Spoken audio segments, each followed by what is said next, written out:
estamos ya de regreso. El mundo está conectándose cada vez con un VIP. Las nuevas tarjetas Diners Club Titanium y Discover son contactless, sin contacto. Disfruta de mayor comodidad y rapidez al comprar. Contactless nos acerca aún más. Diners Club es tu mundo sin límites. ¿Y cuál es tu sueño? Estudios, viajar, ampliar tu negocio. La 29 te ayudamos a hacer realidad esos sueños. La 29 te acompaña. Y en todos los momentos de tu vida, Diners Club te ofrece beneficios exclusivos. Nuestros seguros, asistencias y garantías protegen a tu familia y tu hogar. Garantizan tu bienestar cuando viajas y respaldan el valor de todas tus compras sin trámites ni costo adicional. Pagar con tranquilidad es un beneficio más de ser socio. Conoce más en dinersclub.com.es. Diners Club es tu mundo sin límites. Bien, vamos a hablar de un tema importante también que tiene que ver con el anuncio hecho por la ministra de Turismo, Rosy Prado, para que las personas que tienen servicio de hospedaje tengan que regularizarse. Servicio de hospedaje que no sea hoteles, me refiero a alojamiento turístico. Y la ministra, hay una frase, está con nosotros Luis Espinosa Godet para conversar sobre este tema. Él está opinando sobre esto. La ministra dice, buscamos que la competencia tenga los mismos niveles. Entonces yo quiero empezar por ahí, Luis, porque me salta ¿qué competencia? Grandes cadenas hoteleras que normalmente corresponden a corporaciones importantes, con una persona que alquila su casa por unos días a una familia que va o viene de vacaciones y que por cualquier circunstancia prefiere eso a un hotel.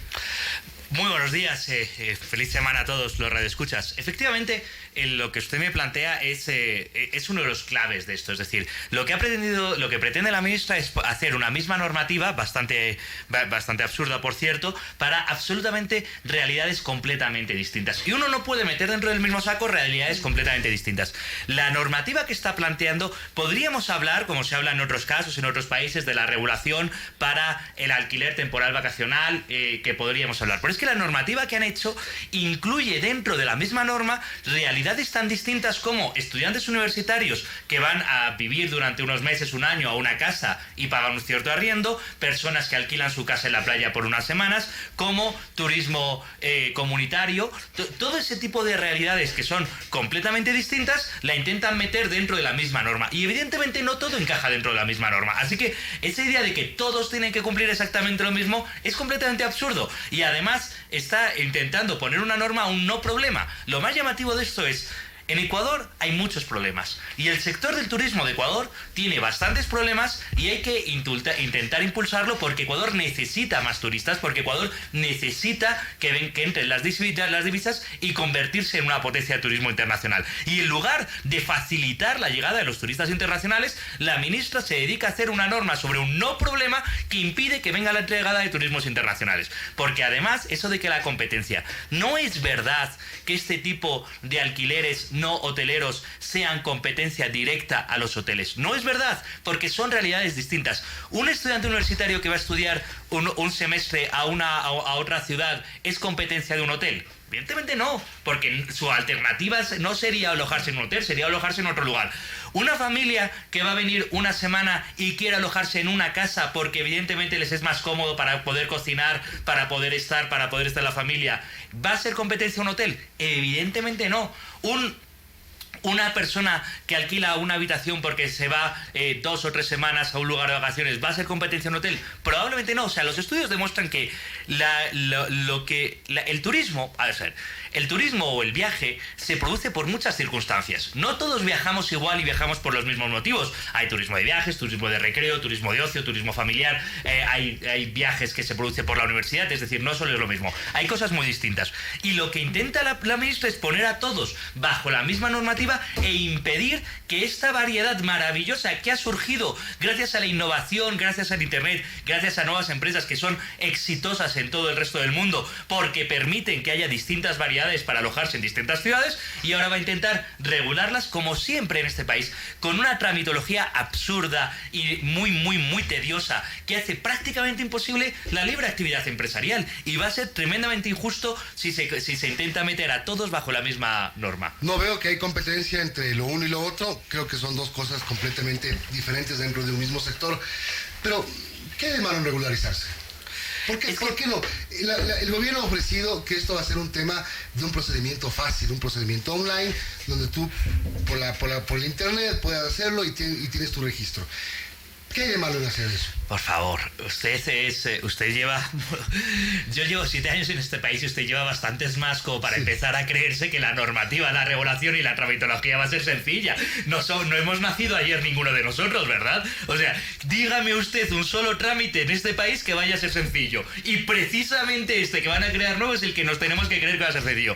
Para empezar, lo que dice la normativa de esta tramitología es, para empezar, tienes que pagar el 1 por 1000 del valor de tu propiedad. ¿Por qué? Porque me da la real gana. Es decir, para empezar, te quitan el 1 por 1000. Además tienes que cumplir con un montón de trámites. Además tienes que esperar que vengan 2 inspectores del Ministerio de Turismo a inspeccionar tu casa. ¿De qué? ¿De realmente tengo que pasar porque 2 inspectores del Ministerio de Turismo? Y además es no entender esta realidad. La realidad, ya digo que son muchas realidades distintas, pero una realidad amplia de lo que ocurre en este tipo de alquiler son personas familiares, normales y corrientes. La renta media que están ingresando en todo el año es en torno a $1000. No están ingresando ni $100 al mes. Son familias normales y corrientes que tienen una habitación de sobra, que que quieren alquilar su casa en la playa y que durante 2 o 3 semanas alquilan su casa en la playa y con eso cubren parte de los gastos. Si esta persona que está ingresando de media $1000, es decir, que si la media es eso, es muy probable que la mitad tenga menos de eso, más de la mitad tenga menos de eso. Si estas personas que están ingresando menos de $1000 les exiges que haga toda esta tramitología, ¿qué es lo más probable que ocurra? Que desistan. Para hacer todos esos trámites. Y usted dice, no, va a ser sencillo. Y la ministra dice, va a ser sencillo. Por favor, señora ministra, que todos nos conocemos ya en este país, ningún trámite es sencillo. Y la ministra dice, va a ser sencillo. No, no va a ser sencillo. ¿Y qué ocurre si toda esa gente desiste? En primer lugar, es ilegítimo, porque esa gente tiene derecho a rentabilizar su propiedad, tiene derecho a alquilar su casa a quien le dé la real gana, tiene derecho a compartir su habitación con quien quiera. En segundo lugar, es inmoral que en un país que necesita más turismo, más divisas, que necesita el incremento de la actividad productiva, por una norma arbitraria y absurda se vaya a impedir el crecimiento económico. Y en tercer lugar, es perjudicial para todos, no solo para esas personas que dejan de percibir esa renta. Es que cada turista que llega a Quito, de media se está gastando $120 al día. Esos $120 van a taxis, van a restaurantes, van a actividad cultural, van a visitas. Y toda esa gente que deja de venir por esta normativa absurda, deja de percibir ingresos. Es tan increíblemente ridículo que estemos discutiendo este no problema. Para seguir, solamente aclarar que la génesis de estos negocios empezó de una manera diferente al motivo de creación de una cadena hotelera, que era negocio. Esto es un emprendimiento. Empezó como un emprendimiento, como me faltó algo, ¿qué hago? ¿Puedo rentar mi cuarto? Ok, y eso sí es una cadena. De hecho, la génesis es diferente. El nacimiento de la empresa que produce este servicio más conocida en el mundo fue bastante curioso. Se produjo una convención y en esa convención, no me acuerdo si era en Los Ángeles, no estoy completamente seguro, había ya en la plaza hotelera estaba el 100% ocupada. Y entonces la gente que quería ir dice, oye, yo necesito ir, pero no está. Bueno, voy a intentar que alguien me rente su habitación, me rente la habitación de al lado. Curiosamente, alguien dirá, bueno, pero rentar una habitación o rentar una casa a un desconocido, ¿cómo lo vas a hacer? Hay mucho peligro, hay mucha inseguridad. Bueno, precisamente para eso nace las apps de economía compartida, porque ese riesgo de no sé la confianza que me puede producir queda completamente suplido. ¿Por qué? Porque la app te permite identificar a una persona, identificar a la otra persona y ofrecer ciertas garantías. Por eso, lo que dice la señora ministra de que es importante poner un cartelito en la puerta es completamente obsoleto, es completamente del siglo XX y hace 20 años que, bueno, 19, que ya no estamos en el siglo XX. No es eso, porque la garantía al turista se la está ofreciendo la app, que ofrece garantía en todo el mundo. No necesito que un inspector del Ministerio de Turismo me diga que esa casa es conveniente. Ya la misma app está ofreciendo esa garantía. Y a partir de ahí se produjo que mucha más gente empezó a rentar sus casas y es legítimo. En primer lugar, hay tantas idiosincrasias en este caso. Hay desde gente que tiene una casa vacía y la renta para intentarle sacar una cierta rentabilidad. Ya decimos que normalmente no es un gran dinero. Hay otra gente que tiene una habitación vacía y decide, oye, pues la voy a alquilar. Exactamente igual que a día de hoy, sin necesidad de esta app, hay miles de estudiantes universitarios que viven en la casa de una familia que tiene una habitación vacía y le sirve a ambas partes. Por cierto que la normativa también intenta regular eso, porque no hace distinciones de manera bastante preocupante. Y simplemente lo que nos encontramos son gente que tiene una habitación y le quiere sacar una cierta rentabilidad, que ya digo, la media, los pocos datos de los que se dispone, porque como evidentemente es la aplicación, no se sabe exactamente cuántos son, te están hablando de que no es gente que está ganando una gran fortuna en su mayor parte, es gente que está teniendo un ingreso extra, como todas esas familias de clase media o media alta que tienen una casa en la playa y alquilan 2 semanas al año. Les vamos a... ¿De verdad la señora ministra pretende que toda esa gente que tiene una casa en la playa y la alquilan 2 semanas al año o un mes al año para poder sacar unos ciertos ingresos para pagar al menos el condominio y el mantenimiento de la casa, que ni siquiera es un gran negocio, no es que sea la actividad principal de esa familia, simplemente intentan sacarle una cierta rentabilidad a esa casa? ¿De verdad va a pretender que esa familia vaya al ministerio, cumpla toda la metodología, vayan 2 inspectores del Ministerio de Turismo a investigar si esa casa realmente cumple la normativa, ponga un cartel en la puerta, está haciendo? Evidentemente, si a toda esa gente, que todos conocemos a alguien que alquila su casa en la playa, si le vamos a pedir todos esos trámites, ¿qué va a ocurrir al final del camino? Que no lo va a hacer. ¿Y qué ocurre si no lo va a hacer? Que todos aquellos que queremos ir a una semana a la playa, va a haber mucha menos oferta, va a ser mucho más caro ir a la playa y además va a haber mucho menos turismo en la costa del Ecuador. Ahí está la clave. Luis Espinosa Bodet con nosotros, son las 8:04. Luis, leyendo su tweet, veo que, por ejemplo, pone el mismo Airbnb proyectaba al Ecuador en el 2018 como uno de sus principales mercados emergentes. Allí también incluía a Vietnam, a Colombia, a Perú y Nepal. Ha ido creciendo este mercado de los Airbnb en el país y ahora pues se pretende poner esta regulación. Ha crecido y ha crecido bastante. Lo que no quiero decir es que ha crecido tantísimo como para que el volumen que presenta a día de hoy sea realmente una amenaza o una competencia a las plazas hoteleras que hay en el Ecuador. En Quito, por ejemplo, estamos hablando de que hay en torno a 35.000 plazas hoteleras, lo cual está muy bien, es muchísimo, pero Airbnb, que no ofrece datos, y los que voy a decir no son datos oficiales porque no ofrece datos, pero podemos calcular que tiene en torno a 300 casas que se están ofreciendo. 300 frente a 30.000, evidentemente es completamente desproporcionado. Evidentemente ha crecido mucho y tiene margen de crecimiento. ¿Por qué sabemos que tiene margen de crecimiento? Porque en otros países que tienen una sociedad, que tienen una industria turística más desarrollada, está mucho más desarrollado y está bien que se desarrolle más. Y como los otros países están mucho más desarrollados, era de prever que si no vienen normas absurdas que matan el desarrollo, como siempre ocurre en Ecuador, que en cuanto alguien empieza a descargar un poquito porque consigue generar riqueza, en lugar de valorarle, apreciarle y animarle, lo que hace es darle un palo,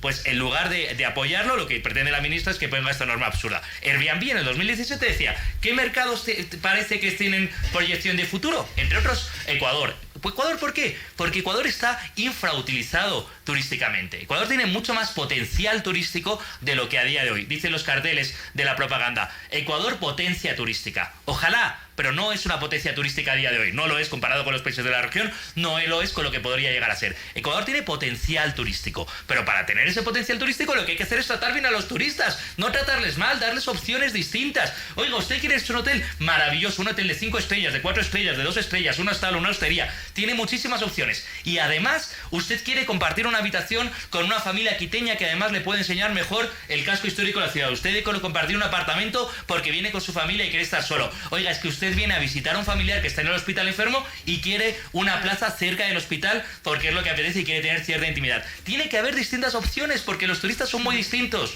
Pero esas 300 plazas que hay en Quito parece que preocupan a las 30.000 de las cadenas hoteleras.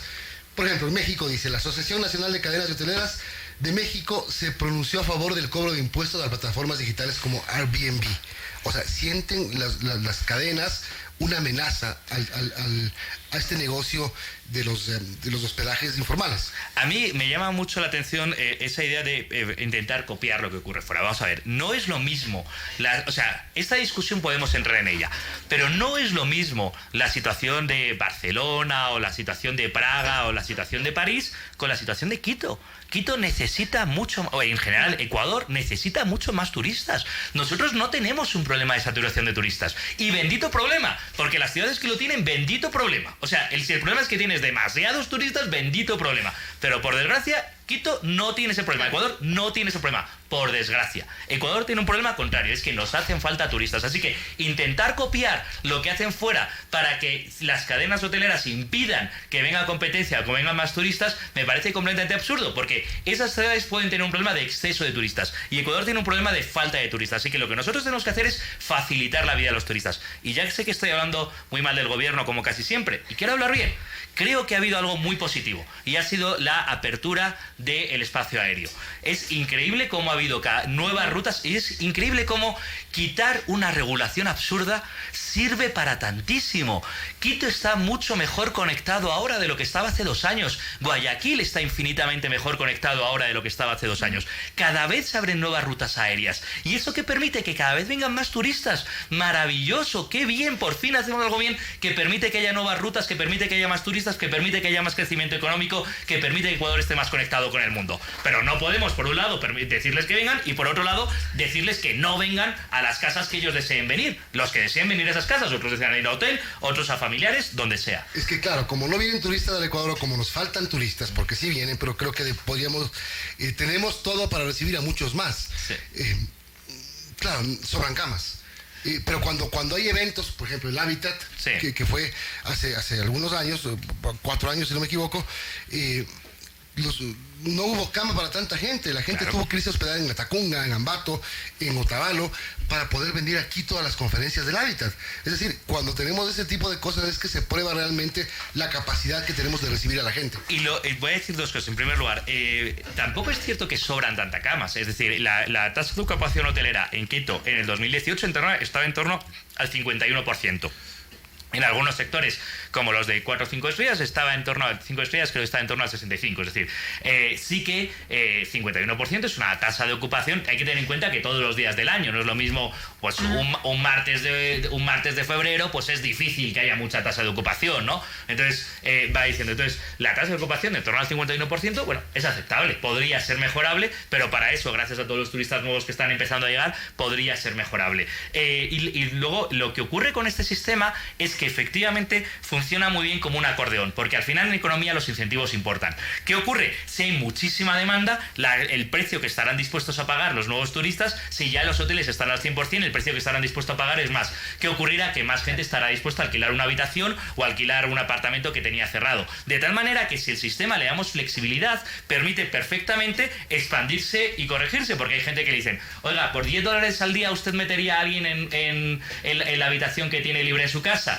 Sí, hombre, pues por $10 al día no. Oiga, por 25 cuando hay muchísima demanda. Hombre, pues por 25 ya sí. ¿Se entiende? Entonces, el sistema, que por eso mismo nació para estos eventos especiales, pero en general el sistema permite expandirse y contraerse de manera... es una oferta flexible, lo cual es muy conveniente para la economía. Ahora, Luis, frente a esta preocupación de la industria hotelera, hay estudios sobre el impacto de Airbnb en la industria hotelera del mundo. Por ejemplo, ahí pones en tu Twitter que sin Airbnb quizás las ganancias de los hoteles podrían ser 1.5% más altas. Sin embargo, pues entre el 42 y 63% de las noches que se registraron en estos sitios no hubiesen terminado en un hotel, por ejemplo. Efectivamente, es que los datos mismos de la visita del turismo a Quito, estoy citando de memoria, indican algo así como que el 40% de las personas que vienen a Quito se acaban alojando en casa de un familiar. Es decir, no son gente que sea competencia a un hotel, pero a lo mejor esta gente que se aloja en casa de un familiar, si en el mismo bloque de edificios o en una casa al ladito otra persona le alquila una casa, pues les es más cómodo y podrán hacer. Es decir, no es completamente lo que decía, no es cierto que todo este turismo que entra a este tipo de plataformas va a ir directamente a los hoteles. No es verdad, es que los hoteles creen que pueden abarcar todo el mercado y no. Además, la norma que ha hecho la ministra es tan absurda que es que abarca un montón de realidades completamente distintas. Entonces, no es verdad que vayan a competir. Y los estudios ya están demostrando eso. ¿Pueden ser competencia? Hombre, pueden ser competencia a lo mejor en ciudades como Nueva York, en la que está completamente saturada la oferta hotelera, y ya sí que la tasa de ocupación no es del 51, sino que es muchísimo más alto, y ahí ya sí. Pero no creo que sea competencia en ciudades como Quito. Ahora, los datos de la ministra. Dice, en el 2016 vinieron 45,000 personas y utilizaron este sistema. Se gastaron $900,000, dejaron $900,000 en ganancias a todos quienes los hospedaron. Pero esos $900,000 no pagaron impuestos. Entonces ahí es cuando dices, ¿por qué no tienen que pagar impuestos? Vamos a ver, en primer lugar, la idea de que la actividad económica sirve para pagar impuestos o que uno tiene que trabajar para pagar impuestos es completamente esclavista. O sea, pagar impuestos viene después de generar actividad y de generar crecimiento. En segundo lugar, estamos hablando de un ingreso extra en la mayor parte de los casos. Ya digo que hay muchos casos muy distintos, pero en la mayor parte de los casos estamos hablando de un ingreso extra que no llega ni a $1.000 al mes. Digamos, ¿tiene sentido empezar a cobrarles impuestos? Pues evidentemente si le cobras, yo qué sé, el 15% de impuestos por estos, pues es que claro, ya al final por tan poquito que voy a ganar de ganancia ya está.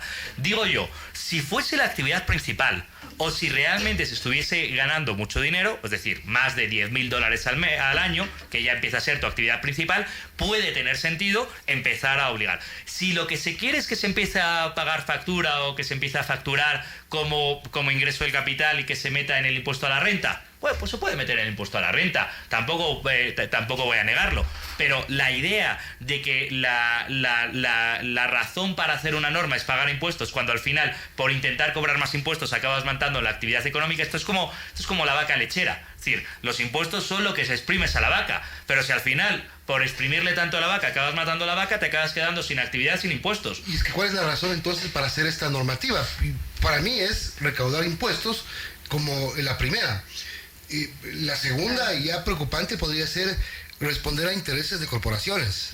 Cualquiera de las dos es inquietante y falso. En primer lugar, inquietante porque, ahondando por cierto el dato de la ministra, que me encantaría saber de dónde ha salido, porque Airbnb no ofrece datos, ahondando por cierto el dato de la ministra, estamos hablando de 900 millones. ¿Cuánto le va a cobrar de impuestos? ¿El 15%? ¿120 millones? 900.000.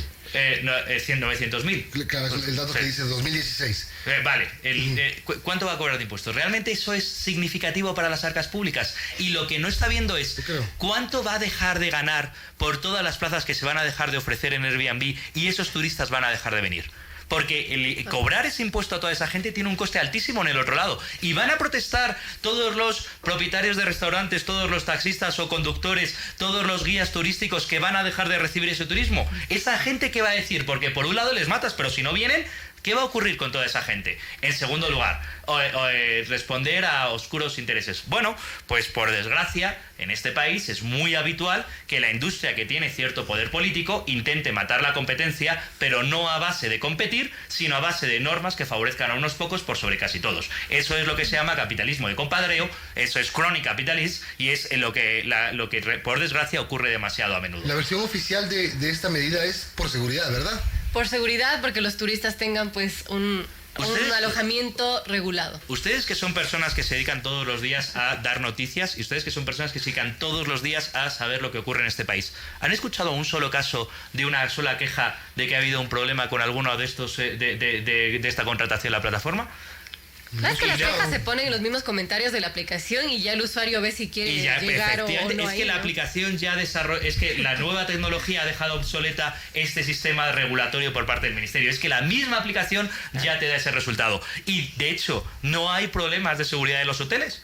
Pues claro que los hay. Es decir, no por el hecho de estar completamente regulado te va a garantizar. Y la aplicación lo permite, así que esta es una norma para un no problema. Y para un no problema van a generar muchos problemas. Esto no es un problema. O sea, benditos los países que se pueden dedicar a ocupar de problemas como tengo demasiados turistas o voy a regular esta plataforma. Pero ese no es el caso de Ecuador. En Ecuador sí que hay problemas de verdad que tenemos que empezar a afrontar. Tenemos pocos turistas y tenemos un montón de problemas más. Por ejemplo, la seguridad de los turistas en el casco histórico de Quito. Podríamos empezar a hablar de eso.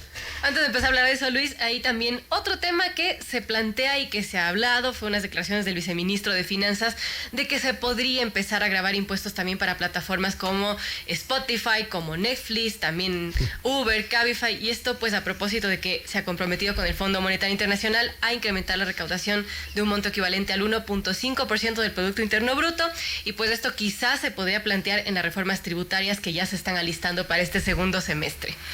O sea, las plataformas internacionales que sirven para dar servicio a los ecuatorianos, que no tienen sede social en Ecuador o que no van a estar aquí. Y ahora, la idea del ministerio que no sabe de dónde cobrar impuestos va a ser gravar a toda esa gente que utiliza esta plataforma. Otra vez volvemos a de verdad, no puede usted dejar a esta gente que tiene libre iniciativa y no puede dejar a esta gente que da un servicio que los ecuatorianos valoran. ¿Por qué sé que lo valoran? Porque lo pagan y lo disfrutan. No les puede dejar en paz, que disfrute la gente de su música, de sus series, tranquilamente en su casa, sin que venga usted por detrás y ¡boom!, le voy a cobrar un impuesto. Pues si yo no digo que, yo, a pesar de que soy liberal y soy libertario y soy radical, yo no digo que nadie va a pagar impuestos. Lo que digo es que esta idea de empezar a regular a las plataformas, lo que va a tener, en primer lugar, tiene una aplicabilidad muy complicada. Porque estas plataformas tú les estás pagando directamente a Estados Unidos y desde Ecuador, no sé muy bien, el viceministro se creerá muy importante, porque dentro de Ecuador se cree muy importante ahora que va al carro oficial, pero la realidad es que si va a Estados Unidos a intentar cobrar impuestos a estas personas en Estados Unidos, no es tan importante. Ahí no le van a tratar, ahí no tiene carro oficial. Entonces, la realidad es, no sé muy bien cómo lo pretenden aplicar. Y la segunda realidad es, ¿de verdad no se te ocurre intentar, en lugar de intentar exprimir más para cobrar más impuestos, intentar generar más actividad económica de tal manera que haya luego más impuestos? Esto es la curva de Laffer, que se inventó hace muchísimos años. Es decir, si tú cobras, si tú exprimes a impuestos a la economía, otra vez la vaca, si tú la exprimes a impuestos a la economía, matas la vaca. Lo que tienes que hacer, lo mejor que le conviene al ministerio es que haya la mayor actividad económica posible. Y cuanta más actividad económica posible, una pequeña parte, necesariamente una pequeña y limitada parte, se la lleva el Estado de impuestos. Pero si lo que haces es cobrar impuestos a todo el mundo, al final matas la vaca y te quedas pobre. Bueno, este tema de los impuestos de las aplicaciones creo que quedó de lado.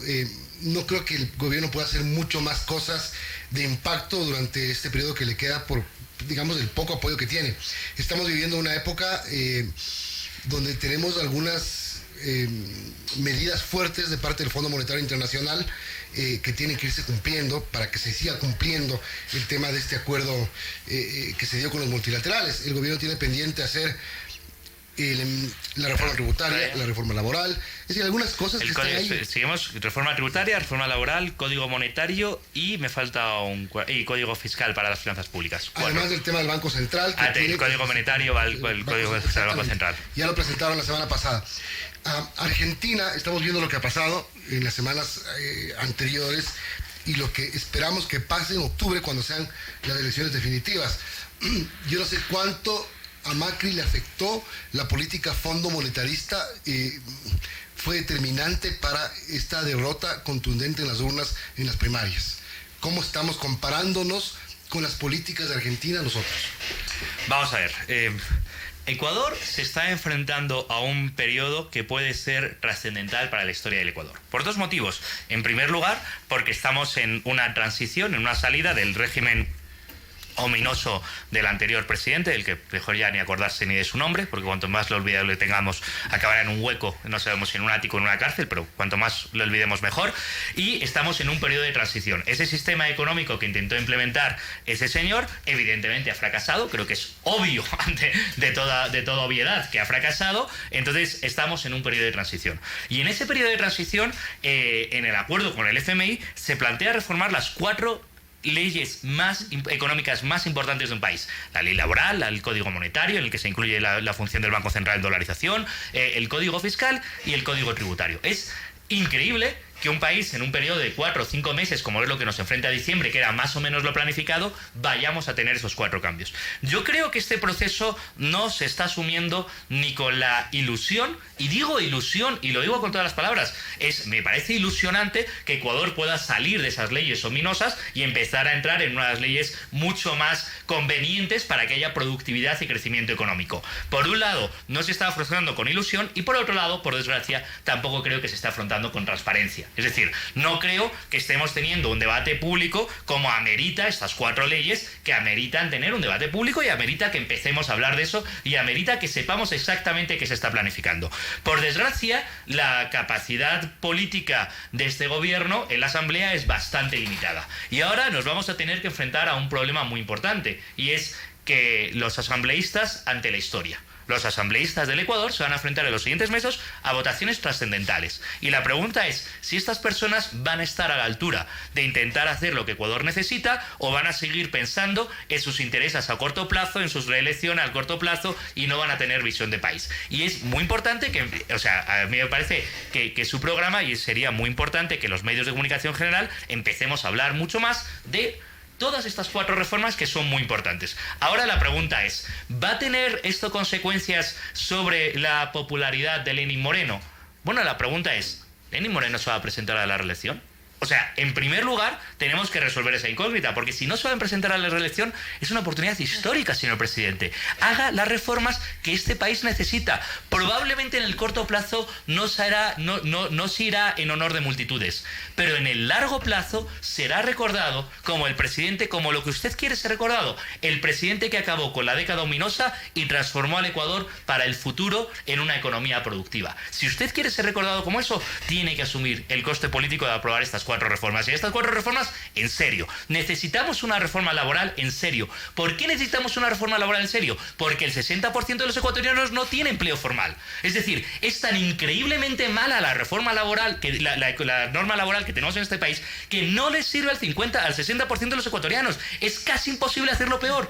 Esos 60% de ecuatorianos, que además es normalmente la gente más humilde, necesita una reforma laboral en serio. No la que digan los sindicatos, no la que diga la izquierda trasnochada, que ha sido incapaz de generar empleo para esta gente. Necesitamos una reforma laboral en serio que sea mucho más flexible para que pueda haber contrataciones. Necesitamos una ley de emprendimiento que no es la que están proponiendo, que solo hace más trámites. Qué obsesión con los trámites, Dios mío. Yo creo que podríamos hacer un parque temático de trámites, entonces hacemos como una especie de parque de atracciones y ponemos a todos los funcionarios a sellar papelitos de lado a lado porque les hace tan felices que les podemos hacer dar vueltas y vueltas, que hagan ellos sus trámites para ellos. Pero necesitamos esta ley de innovación, necesitamos una ley del Banco Central, que es un tema muy interesante, que intente dar independencia al Banco Central, que recupere el cuadro de balance, que recapitalice de capital humano el Banco Central. Necesitamos una ley de código fiscal que de verdad haga la fiscalización, lo pagar impuestos en este país mucho más sencillo. Eso es ante lo que nos enfrentamos. Son temas apasionantes e ilusionantes. Y me extraña que no veo en Ecuador tanta ilusión como yo mismo tengo y tanta pasión como creo que hace falta. Son 2 partes muy importantes. La primera, lo que usted dice, que el gobierno tome la decisión de ya enviar esas leyes. Pero la segunda es donde recaen los asambleístas. ¿Asumirán ese rol? Es una muy buena pregunta. Porque está clarito que corren cuando tienen que tomar decisiones importantes. Hace 2 semanas, Código Orgánico de la Salud, después de 7 años parado, cuando se convocó al segundo debate y ya se empezó a hablar del tema espinoso, como por ejemplo el cannabis o el tema del aborto. Yo soy espinosa. Corrieron, entonces, ahí está. Corrieron, pero a esos señores se les paga por tomar decisiones. A esos señores se les paga, son asambleístas. O sea, su función es exactamente esa. Mire usted, todo el país no puede tomar decisiones en conjunto, porque 17 millones es complicado. Entonces elegimos a unos representantes a los que se les paga por tomar decisiones. ¿Y sabe usted qué? Se les paga muy bien. Se les paga muy bien a ellos, a sus asesores, a su seguridad, a sus dietas. Se les paga muy bien por tomar decisiones. Y ustedes tienen que tomar decisiones y responder ante el país por tomar decisiones. Y me parece que deberíamos empezar a acostumbrarnos a, en los medios de comunicación, en la radio o en el periódico, poner la fotito de cada asambleísta que no hace su trabajo cada día y decir, buscado por vago, porque no ha hecho su trabajo, que era tomar decisiones. Pero es que como mínimo acuda usted a la comisión, presente normas, acuda a la comisión, presente propuestas, pero no huya. Nos encantaría hacer eso, pero tendríamos que pasar todo el día sentados aquí diciendo cuáles son los que no trabajan. Nos va a faltar tiempo. Bueno, quizá podríamos hacer algo más bonito todavía, nombrar a los que trabajan. Sí. Nos va a sobrar tiempo, sí, bueno, pero oye, esos 5 o 6 les podemos nombrar y elogiar al que hace bien su trabajo y lo podemos hacer de todas maneras, sea del partido que sea. No estoy hablando aquí, no es una cosa partidista en este caso, es una cosa de, señor asambleísta, vaya a la comisión, presente propuestas, porque para eso se le paga, para eso está ahí. Es verdad. Pero en 2 años el gobierno de Lenín Moreno pues se ha dedicado a decir, bueno, la mesa no estuvo servida, ha echado la culpa al gobierno anterior, ahora le quedan 2 años más. ¿Cómo ve este panorama, Luis? Pues yo creo que igual que ha ocurrido con Macri o como ocurre en estos casos, la presidencia a nivel económico del presidente Moreno ha quedado completamente marcada por el acuerdo con el FMI. Y esa es la gran decisión y la que va a tomar. Y yo creo que hasta ahora El presidente Moreno ha dicho buenas palabras, ha hecho promesas, muchas de las cuales a mí me han parecido interesantes, pero a día de hoy entregar o cumplir ha cumplido poco. Es decir, no ha cumplido lo suficiente ni muchísimo menos. Y ya digo que no es cuestión de 2 años, es un periodo mucho más corto. Es decir, el periodo de tiempo que tiene para implementar estas 4 leyes económicas, que es en lo que me voy a centrar porque me parece que es lo más interesante, o lo que más puedo opinar, el periodo que tiene para presentar estas 4 leyes económicas es muy corto. Es decir, son los siguientes 4 meses hasta que el 31 de diciembre se vuelva a cumplir la renovación o el acuerdo con el FMI, y luego le queda poquito más. Ya sabemos que en este país los 6 meses las campañas electorales son eternas, por tanto los 6 meses antes de las elecciones no cuentan. No sabemos si se va a presentar, ojalá no se presente, de tal manera que esos 6 meses también los pueda hacer para hacer cosas de verdad. Así que ya queda poquito tiempo. Volvemos otra vez a lo mismo, porque muchos asambleístas sí se van a presentar, entonces ya actúan para las cámaras. Ese es un problema. La ley laboral está un poquito atrasada y ya debió llegar a la asamblea. Yo no sé por qué estarán afinando, o qué se estarán poniendo de acuerdo, o qué miedos tendrán también en el gobierno, pero ya la ley laboral está un poquito atrasada. Pero todo esto, y hablando ya un poco de lo que está haciendo este gobierno comparado con lo que ha pasado en Argentina, y con este anuncio de que el populismo puede volver, porque si vamos a ver al otro lado, a Brasil, por ejemplo, Bolsonaro tampoco es que ha tenido actitudes muy acertadas, ¿no? Y estas desgraciadas o desafortunadas declaraciones, que a lo mejor puede tener su sustento de lo que está pasando en el Amazonas, no le han caído bien a nadie, ya se peleó con el presidente de Francia. Bueno, hay campanadas o campanazos de que el populismo puede ganar terreno nuevamente en el continente. Sí, y es muy, muy preocupante, y además creo que los analistas, los politólogos, llevamos mucho tiempo utilizando la palabra populismo, intentando entender el populismo con escasos resultados. Es decir, no tenemos ni una definición muy clara, ni tenemos muy claro por qué se produce. Lo que es más importante es cómo combatirlo, porque parece que la única manera de combatir el populismo es con más populismo, y no creo que ese sea el camino. Yo creo que frente al populismo podemos recuperar el valor de la política y de la razonabilidad.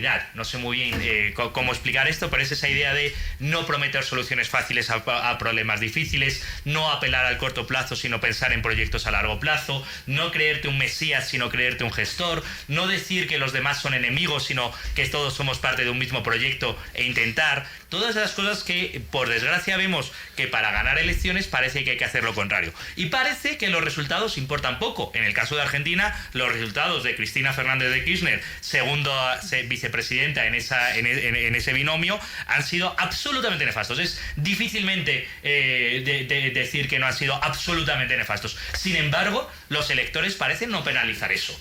Y ante eso, ¿qué se puede hacer? Pues es muy complicado. Yo no creo que Macri lo haya hecho excesivamente bien. Entre otras cosas, por lo mismo que le está ocurriendo al señor Lenín Moreno. Porque Macri no fue capaz de tomar las decisiones para transitar de una economía del socialismo del siglo XXI a una economía del siglo XXI, pero sin la palabra socialismo, que es completamente del XIX. Es decir, no ha sido capaz de transicionar a la economía del siglo XXI porque no fue capaz de tomar las decisiones que hacía falta tomar, sobre todo al inicio del mandato. ¿Cuál es el problema de Macri? Lo que le puede estar ocurriendo al señor Moreno, que está tomando las decisiones a mitad o final de mandato. ¿Qué ocurre en ese caso? Que no se produce la caída, pero no la recuperación, se produce el coste político, pero no el beneficio económico para los ciudadanos. La pregunta es si Macri, y yo aquí humildemente le hago una gran sugerencia, si Macri ya va a dar por asumido que va a perder las siguientes elecciones, como probablemente ocurrirá, por favor, señor, dolarice Argentina.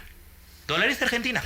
Ya puede asumir el coste político, y en el largo plazo será recordado como el presidente que dolarizó Argentina y será bendecido por los argentinos. Y al señor Moreno igual. Señor Moreno, no se presenta a las siguientes elecciones. Usted ya se ha presentado, ya ha disfrutado las miles del poder, pero ya está mayor, cansado, se puede dedicar el resto del tiempo que le queda a disfrutar con Rocío y a visitar distintos países.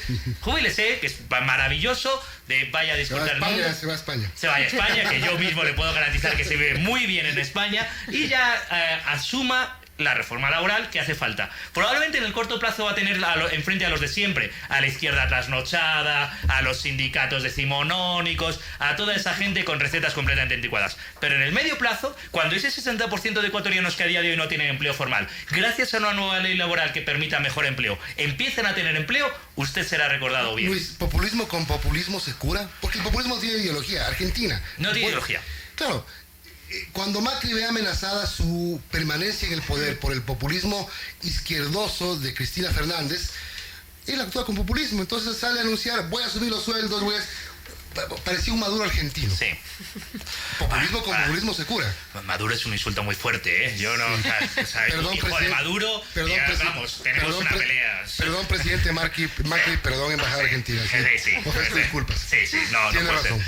Esa es la pregunta y yo no tengo respuesta, pero sí que creo que es muy importante que tanto ustedes, los medios, como los que opinamos, intentemos darle valor a la razonabilidad, sea del espectro político que sea, a esos políticos que hacen política de manera razonable, que no ofrecen soluciones fáciles, que no hacen soflamas, sino que hacen argumentos. Eso es lo que yo creo que tenemos que empezar a valorar. El populismo con populismo se cura, pues yo creo que no estoy completamente convencido. Por ejemplo, en el caso de las elecciones en Ecuador, alguien va a poder criticar, no creo que Guillermo Lasso hizo una campaña populista y estuvo a punto de ganar las elecciones. No creo que en el caso de...